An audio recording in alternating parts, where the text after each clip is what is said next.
Hi, this is Sean Chambers. You're listening to member-supported community radio, WMNF, Tampa. The opinions presented on the Healthy Steps show are the evidence-based opinions of Dr. Fred Harvey, the callers, and his guests. These are not the opinions of the staff, the volunteers, or the board of WMNF.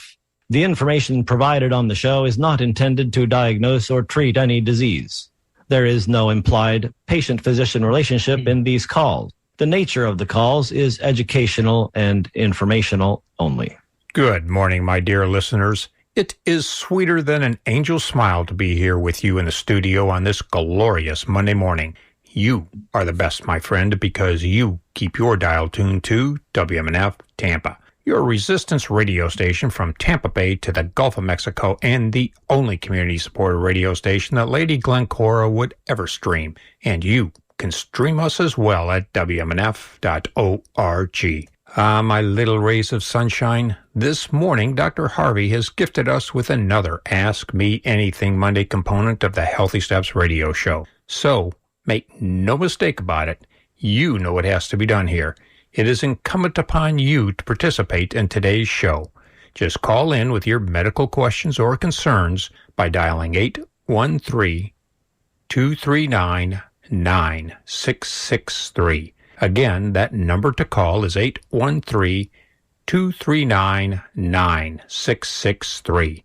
You can also send an email to dj@wmnf.org or text us at 813-433-0885. Well, good morning to you, Dr. Harvey, and let me tell you, I'm happier than a bee rolling in nectar whenever you have an Ask Me Anything Monday, so I'll skedaddle now, Dr. Fred. What have you got for us today, Dr. Harvey? Well, good morning. Happy Monday, Bill. And back to you there, Doctor. We're getting the rain here. I guess you're not yet, huh? Not yet here in Sarasota, but it's on the way. I can see the blustery winds pushing through. So, blustery winds. There's a lot of that going around in our world today. So many bags full of hot air that keep talking nonsense. I don't know if y'all recall, but about a year ago, March, almost a year and a half now, there was an uptick in some infections here in America. An uptick in something that had almost been quashed. The number of cases of this illness in 2020 was as low as 13 cases reported. 2022, 121. But there's been a lot of rhetoric, a lot of gum flapping with hot air that's meaningless and harmful. And some of it's been actually promoted by the president and also by his Health and Human Services secretary, who is an attorney, not a medically educated scientist. And so back in 2025, March, the Secretary of Health and Human Services was looking at some data, and in 2025, the cases of measles had risen to 258. That's double the year before. Actually, about double the year before. And so we see a vectoring. It's like a rapid increase, an exponential increase in the number of measles infections. Measles is back, and we had almost eliminated measles in this nation, 10 cases in 2020. But unfortunately, these non-medical people have decided to spread propaganda that's incorrect, talking about how at one point, the secretary had mentioned that the efficacy of the vaccine drops by 4.5% every year. And, well, the director of Vaccine Education Center at Children's Hospital in Philadelphia, an expert in vaccines, unlike Mr. Kennedy, he says that, well, it's obvious. I mean, you just look at the numbers. If that were the case, then measles wouldn't have been declared eliminated in the U.S. by having its case number drop to almost zero. So the sheer moral and intellectual bankruptcy of this administration are damaging people, because we're seeing a huge increase. Mr. Kennedy says that his reasoning for this is that vaccine injuries are really common, but extensive research shows that it's not. And so when you look at population studies of 100,000 people and the injury rate's really low, for me, it's rather easy to accept that data. It's not something that's made up. They looked at 100,000 cases of individuals and determined that very few incidents occur. And so there are communities motivated by natural thinking, by hatred of pharma, and by propaganda produced by people like Robert F. Kennedy and President Trump that basically completely are ignorant and deny the truth about what's real. And that makes it difficult, because over the past several years, we know that there's a thing called herd immunity. You have to have so many people immunized to prevent new infections. And that number, per science, is around 95%. America was about 98% before this propaganda took effect, and now we're down to about 94%. That's enough to have breakthrough.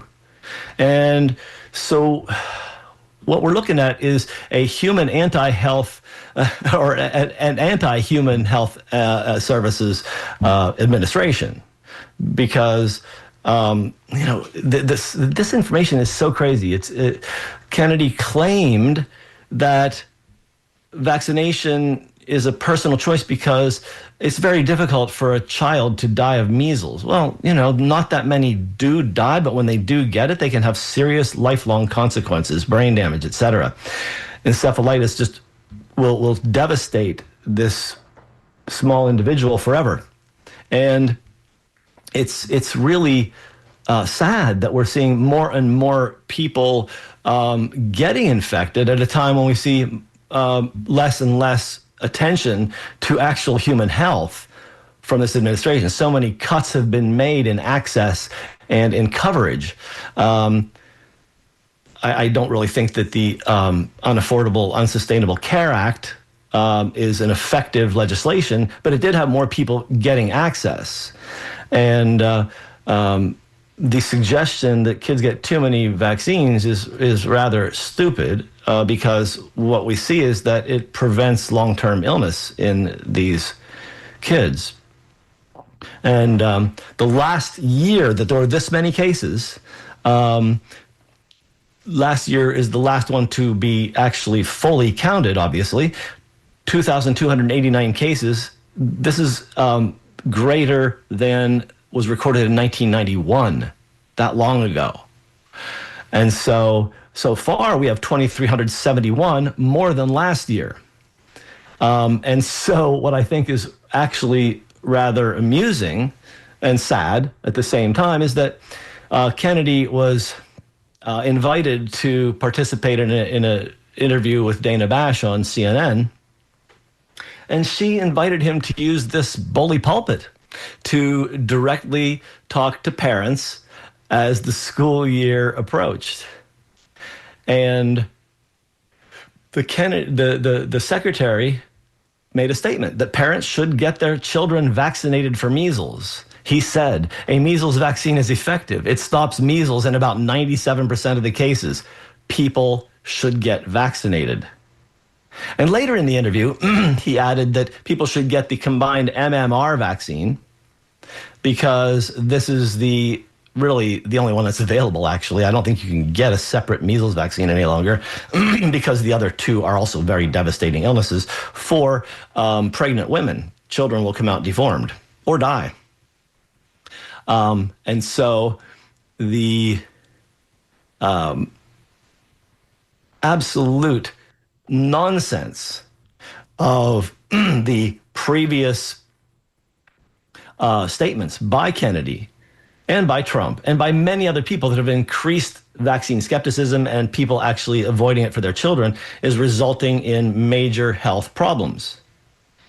And so I think it is really time to ignore 99.99% of things that Kennedy says as far as advice and look at them as a misdirection purposefully, because he is poisoning the American discussion of actual healthcare, and he's not even a healthcare practitioner. He has no idea what he's talking about. And so it's really sad that he is actually in a position of power like this. There is no link to autism from the MMR vaccine, no direct causation. And so it's really time to rethink believing in the nonsense of ignorant, uneducated people who don't actually understand the truth about what healthcare is and means. And if you want to talk about health truth, I'm right here to do it. This is Dr. Fred Harvey. We're on the Healthy Steps radio show. And you're just the man to do it there, Doctor. I am again going to invite you to participate in the Healthy Steps radio show with Dr. Fred Harvey here on WMNF Tampa. Just give us a call at 813-239-9663, and you can join Rebecca and Tom. Just give us a call at 813-239-9663, or continue to send your emails to dj@wmnf.org. Let's go to Rebecca. Good morning, Rebecca. Yes, good morning, Dr. Harvey. I agree with you on everything you said about the measles and Kennedy situation. I have an issue related to C. diff and UTIs, if you can give me some recommendations. I am in my second protocol of antibiotics for C. diff this year. Last time after I finished, almost immediately had a UTI, which also was resolved with antibiotics again. This time I haven't gotten a UTI yet. I'm asking, do you have proactive ways to suggest that we avoid a UTI, us women? Well, urinating regularly, drinking lots of fluids, staying hydrated, those are very good things.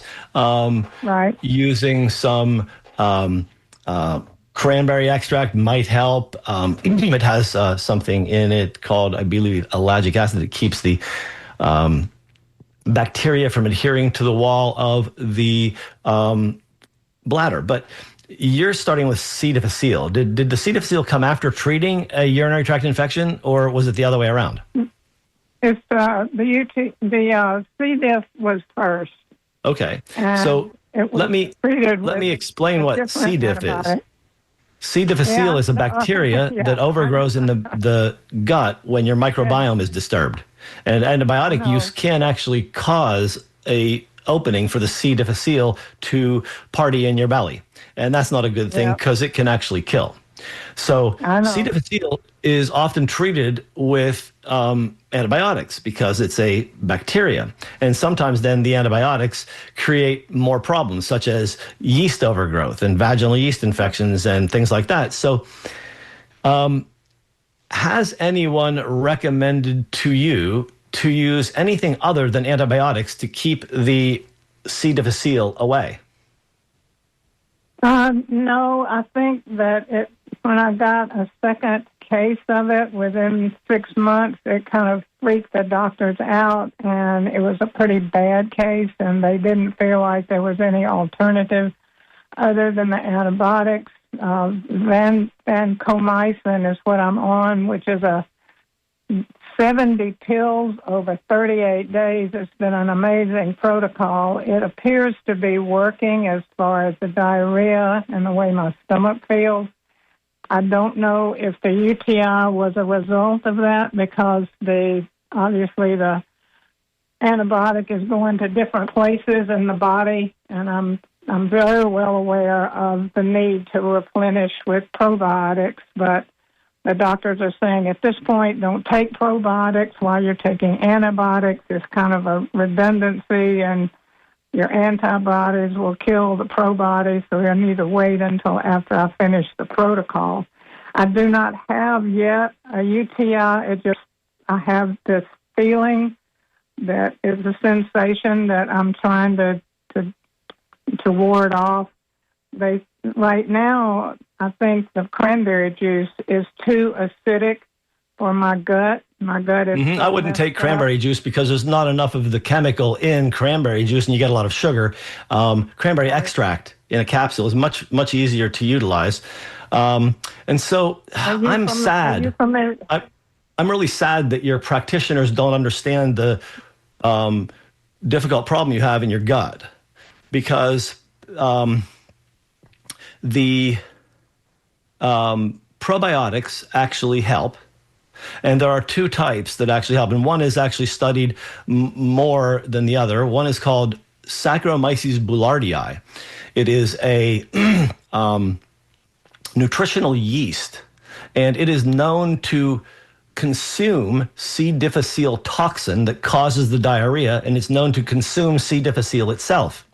And so it fights it naturally using another living organism. And then there are several other groups of the bacterial probiotics that have their special subspecies, and they often combine them. And so there's an acidophilus and one called Dubrickii, one called Bulgaricus.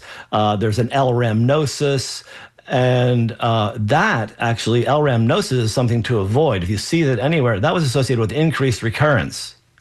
But S. boulardii suggested that there was a very significant reduction in diarrhea. So that's Saccharomyces. It's branded Floristore, but that's the most expensive one you can buy on the market. These actually prevent recurrent C. difficile infection. And your doctor should not have been shocked because they didn't do anything to help prevent the recurrence. And so the combination of doing probiotics when you treat a urinary infection, combining S. boulardii, the nutritional yeast, and L. acidophilus, actually seems to confer some protective results, and you have a reduced risk of recurrence by about 40%. And so it's unfortunate that this published peer-reviewed data is not being utilized by your practitioner to help you. Are you still seeing patients? Because I've tried to write down everything you just said, but are you still seeing patients? Yes, I do. It's all virtual. I don't do any in-office. I do coaching.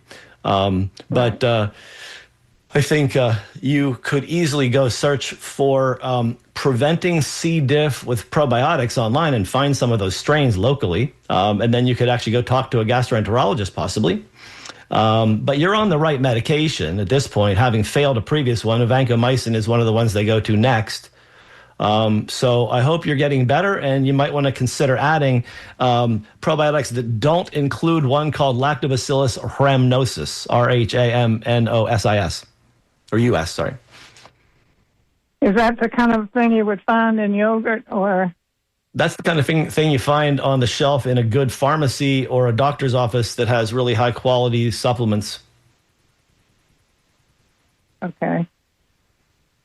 And the name of that again was what? I'm sorry. Saccharomyces, Saccharomyces.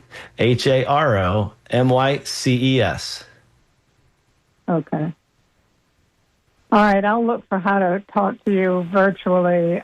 We've been to your office in person before, back in Sarasota. Yeah. So I'd love to get a more detailed conversation with you. Thanks very much. You're very welcome. Good luck with that. Yes, best wishes to you there, Rebecca.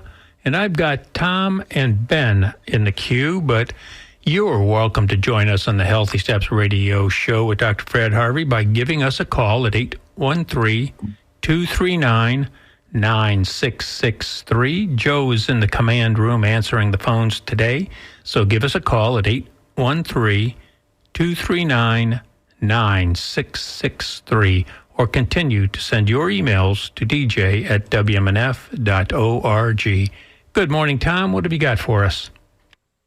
Well, I got two questions, but boy, I'm sad to have to agree that our current administration is full of clowns that are just here to distract us from all the grift crimes and stuff, and of course the Epstein file.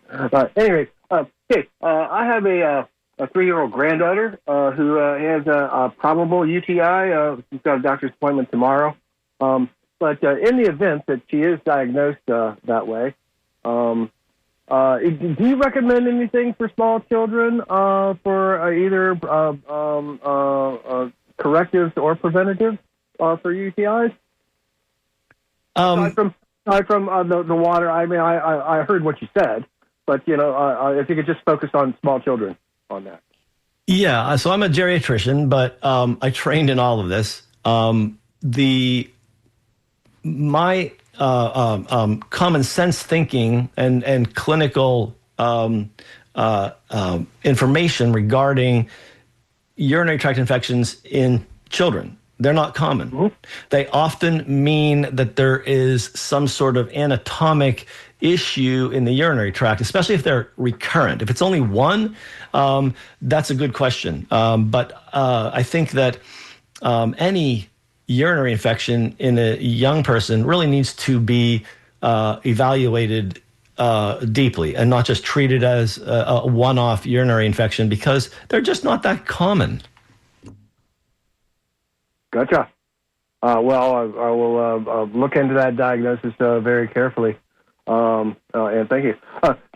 Now, my other question is where I'm sure you've mentioned this before, and I apologize. I can't listen to every single show. Where do you fall down on creatine? Well, creatine has the evidence that it is supportive for a lot of different functions. And there is some evidence for people over 65 that taking some extra every day does help with energy, exercise, and I believe possibly a bit of cognition, but mostly it's muscle. But then using your muscles more actually helps cognition too. But yeah, creatine is often cited as worth taking, and so yeah, I'm pro it, but I don't actually include it in everyone's regimen. But if someone has Parkinson's disease, it's worth taking because there's evidence that it helps improve your mobility. So can't hurt. Oh, it can hurt. It can, using too much of it can do all kinds of things, water retention, kidney burden, because it has to be filtered. And so, yeah, 5 grams a day is kind of around the therapeutic dose for everyone. Right. I just picked up some hydrochloride, which I understand is more readily absorbed. I think the recommended dosage was like 1 gram, 750 to 1,000 milligrams. I don't know about that, but that's possible.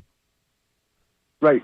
My food for thought might be something to check into. I had some actual bowel problems with the taking 3 or 4 grams of the monohydrate, and so far, I'm a week into the hydrochloride, doing a gramish a day, and so far so good on that front or rear. Good. I'm just thinking, maybe it's the kind of thing that I don't need to be doing daily. From what you're saying, that there's no real imminent benefit unless I'm going to be doing it before exercise. I mean, I exercise every day. I'm trying to, not lose anything. So what the literature tells us is about 10 to 15% of people using this are non-responders because they already have enough creatine in their system from eating enough muscle. And it does help to take it with carbohydrates because it enhances muscle uptake, but it takes a lot of carbs to do that. And the reference form is the creatine monohydrate, which is the 0.3 milligram or 0.3 grams per kilogram per day as a loading dose, and then 0.03 per kilogram per day. It works out to 2 to 5 grams per day. So really, you don't need a lot of creatine to do the job. Gotcha. We'll see how it goes. Thank you very much. You're welcome. Have a great day. Yeah, thank you. Bye-bye. Rain. Yeah, thank you very much there, Tom. And like you said, watch out for the rain. It's going to be a slick one out there today.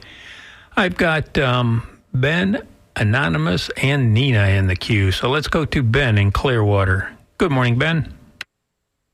Good morning. Good morning, Doctor. Thank you for the great program. Thank you. I've had a couple of ER visits for vertigo, balance, dizziness issues, which were ultimately resolved well with BPPV treatment, Cool. rearranging the ear crystals. I then Yes. had a very severe bout, and that modality did not work. Subsequently ended up with a lot of diagnostic testing at a balance institute with the diagnosis of vestibulopathy. I was just wondering what, and there was just vague solutions for that as possibly an antiviral or something like that, other than meclizine. Just wondering what functional medicine might think of that whole thing. The onset of this was completely new and kind of sudden, but now it's recurring.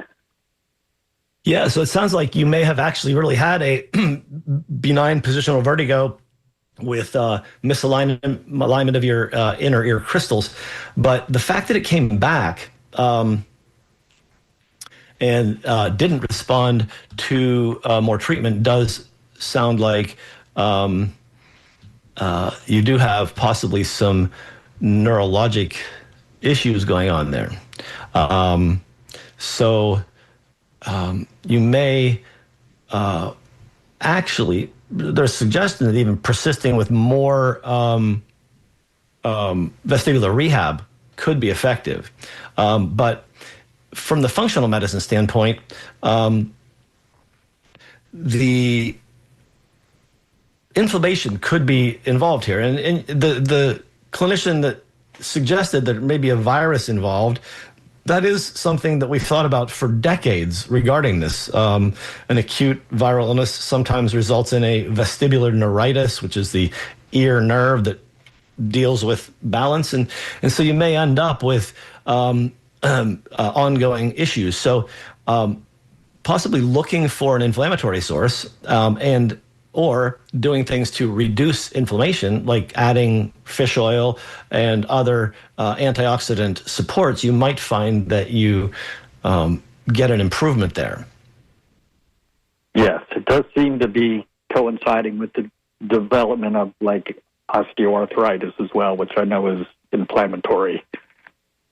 Well, osteoarthritis is more degeneration of the joint from what we currently surmise. You don't get elevated inflammatory markers in your body from degenerative joint disease or osteoarthritis. You get that from rheumatoid and other types of inflammatory reactive arthritides.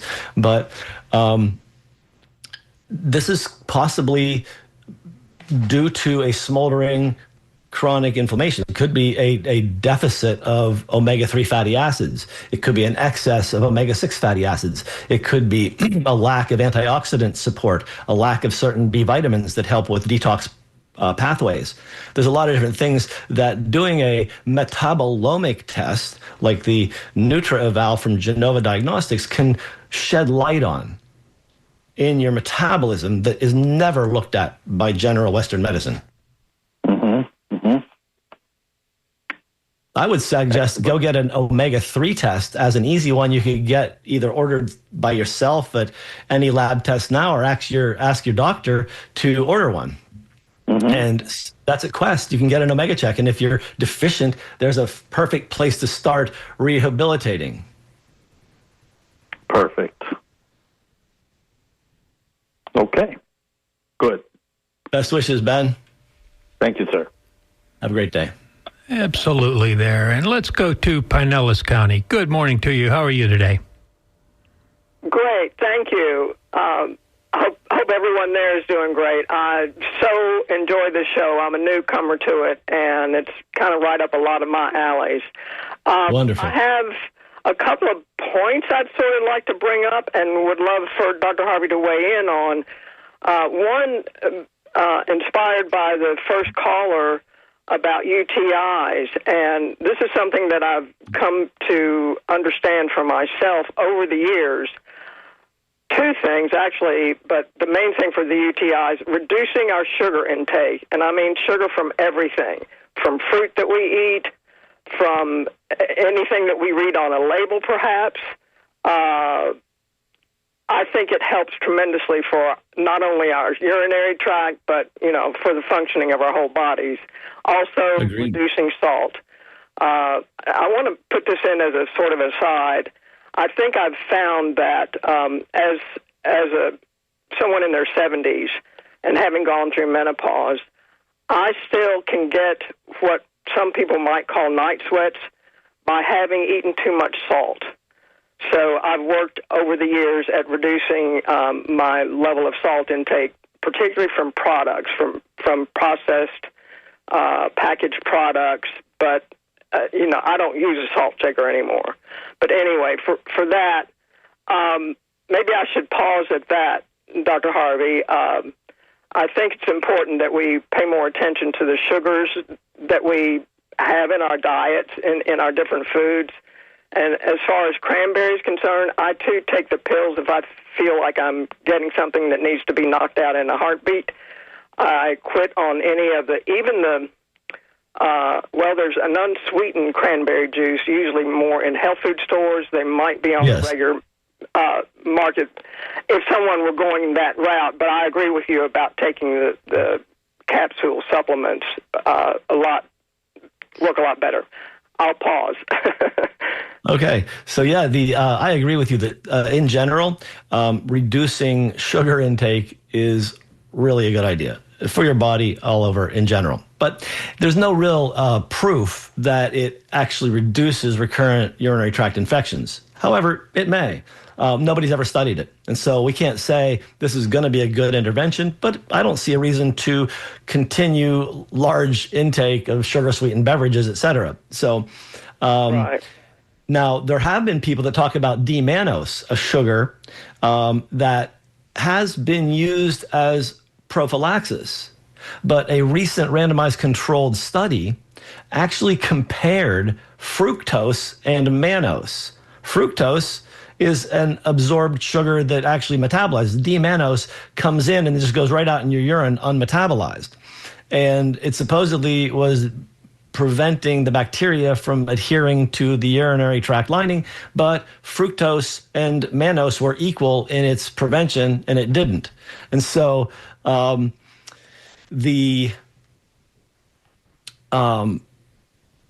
is a non-antibiotic prophylactic called methenamine hippurate. And so that's another way of actually helping. But I think generally when you are healthier, your natural resilience against infection is higher. And so if you do less sugar, it's likely you're going to have less infections. Yeah, I understand. To cut to another chase, this is from a couple of weeks ago or so when we're talking about the contaminated produce in the fields that the whole story. Yes.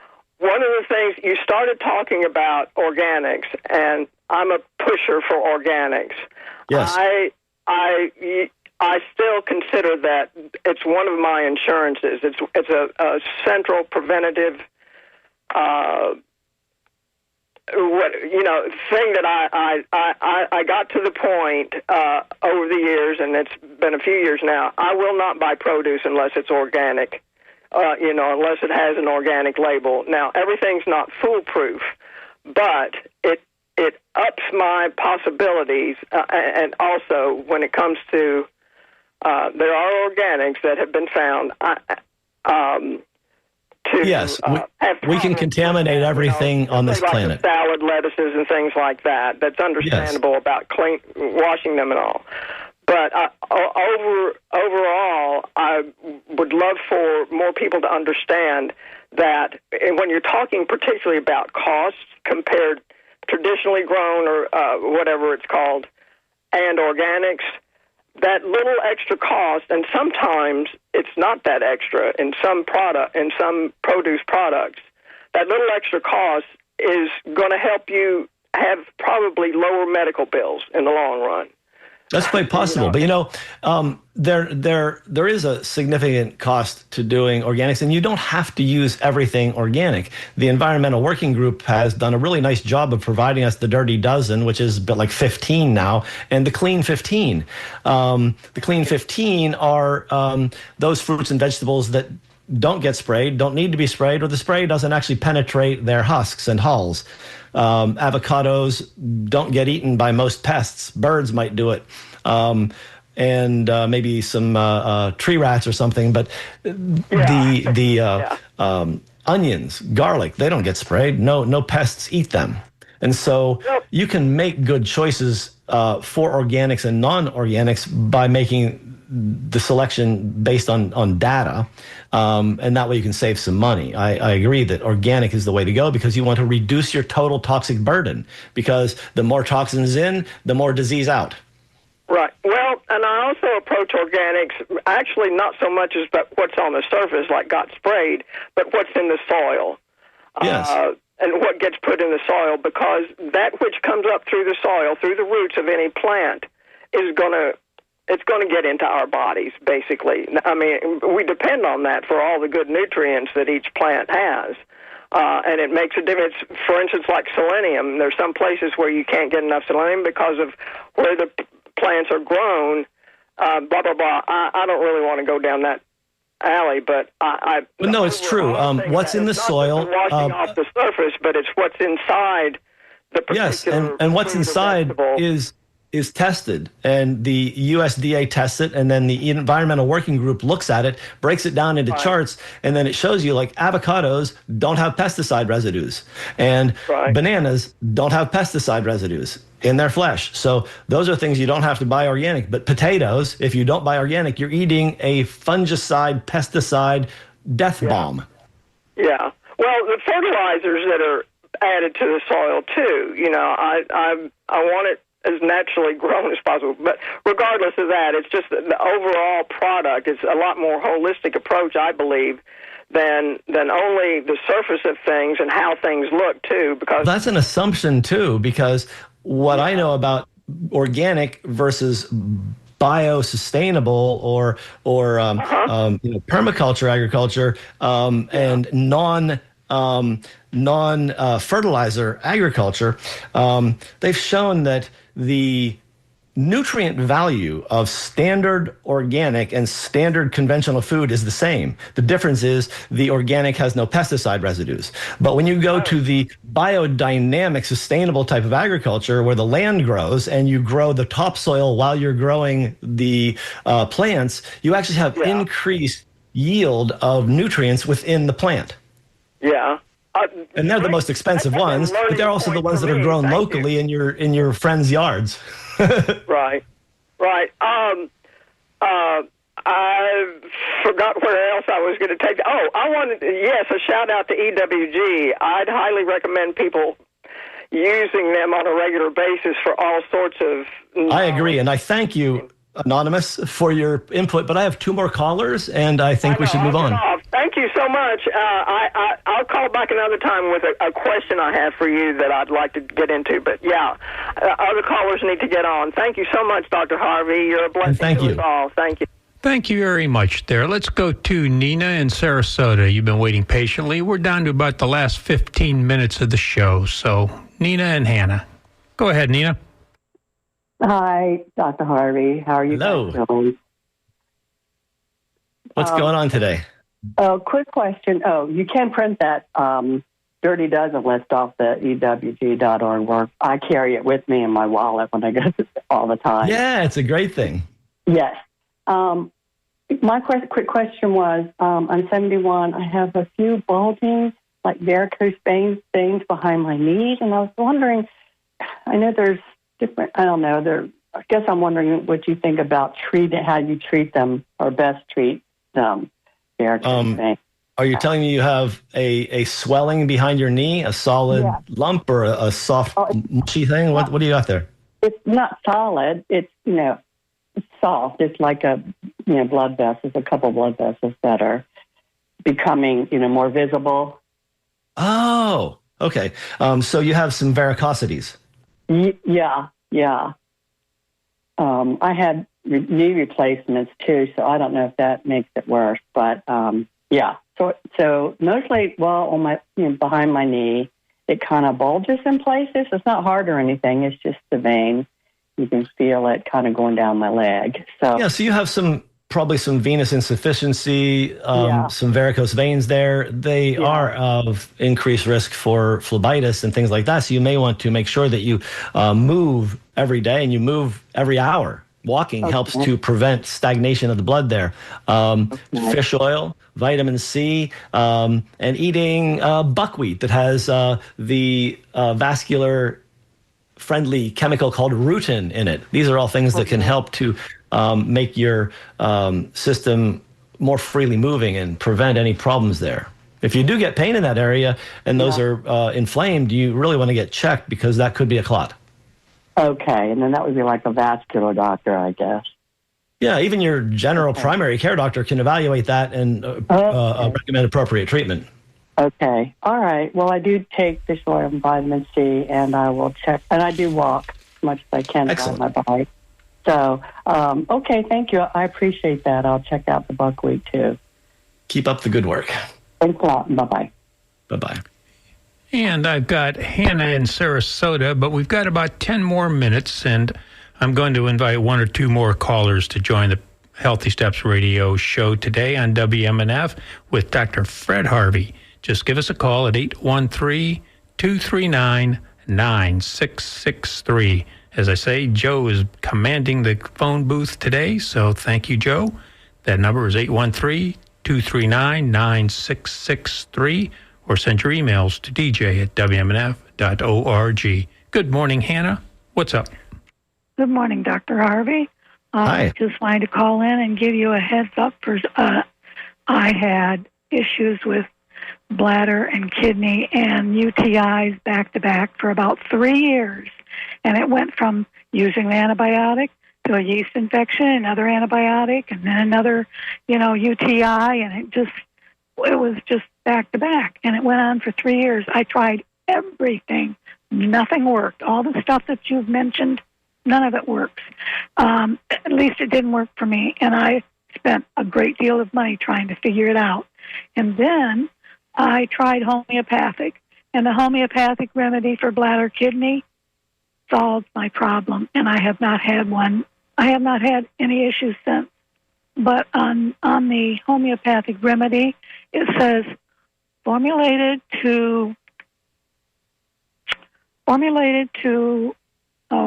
I have an issue with macular degeneration. I have to use a magnifier, so it's formulated for associated symptoms such as frequent or difficult urination, burning, pain, urgency, and the sensation of a full bladder and restrictive flow. I can only tell you that all these people that are having issues, all the stuff that you recommend, it doesn't always work. And I have tried everything. And homeopathic remedies don't always work either because they have to often be tailored to the exact symptoms of the person experiencing it. But I'm really happy that you got the result you did with that homeopathic remedy because I've seen them work in many people. And in fact, it's really funny because the official Western medical opinion about homeopathy is rather biased. The reason I say that is that, and I can't find this anymore, I should try the Wayback Machine and see if I can get this page, but during the Obama administration on the National Institutes of Health, the complementary and alternative medicine subsection of their website had an article about homeopathy. And they admitted their methodology, which is the proof of their rotten bias. They took a huge amount of homeopathic studies, and they summed them all up in what's called a meta-analysis. They look at all of them, bunch all the evidence together, and then they come up with some study results. And they found out that the efficacy of homeopathy was in the range of 0.00009 p-value. That means there's like less than 1 in a million chances that it doesn't work. And that's really paraphrased. It's not exactly that, but it's close. Then they made a statement saying that, well, we didn't like some of the studies, okay? So they're bringing in their bias. We don't like these. So they eliminated a bunch of studies. They reanalyzed it, and they came up with a result. They admitted this in writing on this webpage, which I forgot to save. They said that, well, when we reanalyzed that, we came up with a p-value of 0.09. Oh, that means homeopathy doesn't work. So they found out it worked by homeopathy studies, then eliminated the studies that they didn't like and found out that it doesn't work. So there's a whole general consensus in America that homeopathy doesn't do anything, but I've watched it do a lot, which is why I take 6 drops of Drainer, a supplement designed to drain toxins out of my body every day. I don't treat anything. I just use it to tell my body to get healthier. Well, this is Newton. Newton's a great company. That's my Drainer. Oh, yeah? And then Yes. it's the bladder kidney formula. And That's for excellent children stuff. as well as adults. Those are really well-formulated homeopathic remedies. Well, everybody needs to know about it, and it's not I'm glad that you brought it up. expensive to fix. I mean, it's not that expensive to buy. And No, they aren't. I had 2 or 3 different doctors, and it was like I got nowhere except repeated back to back to back. I was just overwhelmed with it. So, anyways, and this, if there's anybody that wants to try it, it is by Newton. So, Yes, Newton Laboratories. I think they're outside of Atlanta. I don't know. I just know it works, and I'm thankful. Yes. Very thankful. Okay, have a peaceful day. Enjoy it. And you as well. Thank you. Thanks. Bye now. Thank you very much there, Hannah. Let's go to Dan in Seminole. Good morning, Dan. Hey, Dr. Harvey. Just a quick, maybe advice. I have a hangnail that I'm trying to prevent from getting infected right now, and I'm not sure if I need a referral from my primary, or should I just go directly to a podiatrist, or somebody told me to go to a nail salon and they could take care of it. What would you recommend? Is this on your great toe by any chance? Yes, it is. Yeah, so has it been going on a long time? Yeah, it's a chronic problem. A long time ago, my nail got bent, and now it goes straight and then down. That's classic. So you probably have a chronically ingrown nail, not exactly a hangnail, and a podiatrist can actually help you with that. I wouldn't go to a nail salon. If you have this chronic foot toenail problem, you need to probably have it. It depends on how bad it is. Sometimes they actually take a slice of that nail. They just pull like the area that's bent going down into your skin. They just pull that area out under anesthesia, and then that doesn't grow back, so you don't have the problem anymore. I think that's what would be the solution. Now, it's a surgical solution quite often.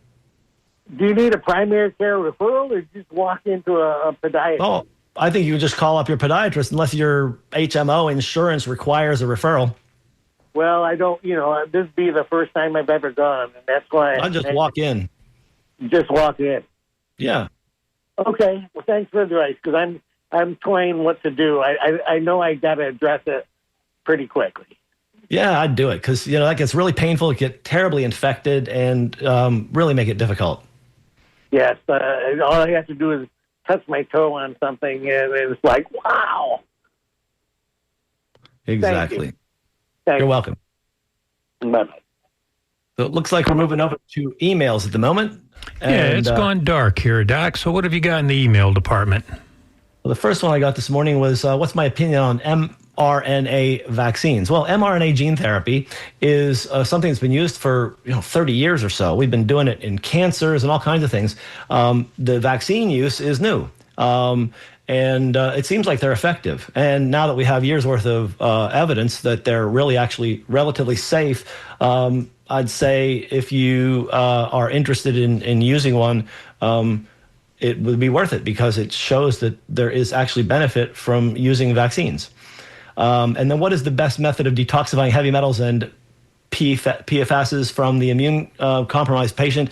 I think really eating your daily load of vegetables and having a couple liters of water a day to help flush things out of your system and metabolize them is a really good thing. Make sure you have a couple of bowel movements a day to get things out because your feces really does excrete a lot of heavy metals and toxic petrochems. Peter asks, let's see. Let's talk about testosterone. The Secretary of War wants the military tested so he can do gender affirmation therapy. I'll move on. Glucosamine. I've been taking glucosamine sulfate for my knees for years, and it seems to have been helping. There was a study then linking it to dementia. Honestly, I don't know that we need to take glucosamine if we eat things that have glucosamine-like substances in them. Like, I love a really slow-cooked chicken because the cartilage, which has glucosamine in it, is really tasty to me. If you can do that, or if you want to make chicken bone broth, you get the exact same compounds. When you boil your chicken bones with a little bit of vinegar, it extracts all that glucosamine. So, yeah, give it a try. You don't need to take supplements. Eat good food. Organic foods. This one is from, doesn't say. Oh, wait, Tina in Brooksville. Regarding organic vegetables, if the majority demanded food, clean food, we would change big agriculture. Well, actually, yes and no, because big agriculture has got in a relationship with our corporatist government, and it's not going away until we break the corporatist government's need to subsidize these job creator cronies that make profit from our taxes. And let's see, what's this last one? People want to know about RFK, and I mentioned that he's not a doc or that it means nothing. Yeah, it does mean something because RFK is completely uneducated in health sciences, and his comments are ridiculous and stupid. And so, in any event, it's really it's so amazing that they'd be attacking right now a scientist like Fauci and letting RFK run Health and Human Services. It's psychotic, and it needs to change. And the only way we can change that is by getting out in droves and voting for something better. We need something better than what we're being offered. This is crazy. To watch our world-class health sciences be dismantled by these people is crazy. I don't say that we have the best health system because we are falling behind the first world because of health access. You know, the richest country in the world deprives its citizens of access to good quality illness care. And that's a sad situation. But I want to thank everybody. This has been a great show again. Lots of wonderful engagement from my fabulous Healthy Steps listeners. And thank you, Bill, for always doing a great job producing the show. And I believe it's Joe answering the phones today. Thanks again. And I look forward to seeing y'all next week for against medical advice. That's another AMA term. And thank you, Dr. Harvey, for another informative and rewarding Healthy Steps radio show. And thanks to all of our participants, listeners, and supporters. You make this show exemplary. You have been listening to the Healthy Steps radio show with Dr. Fred Harvey here on WMNF Tampa. Waiting for you like a dear friend is 5 minutes of NPR headline news, and then get ready for the Sustainable Living Show, hosted today by Annie Ellis. So until next Monday at 10 a.m., thank you for supporting and listening to the Healthy Steps Radio Show with Dr. Fred Harvey here on WMNF Tampa, your community conscious radio station. Stay safe, stay thoughtful, and know that you are loved.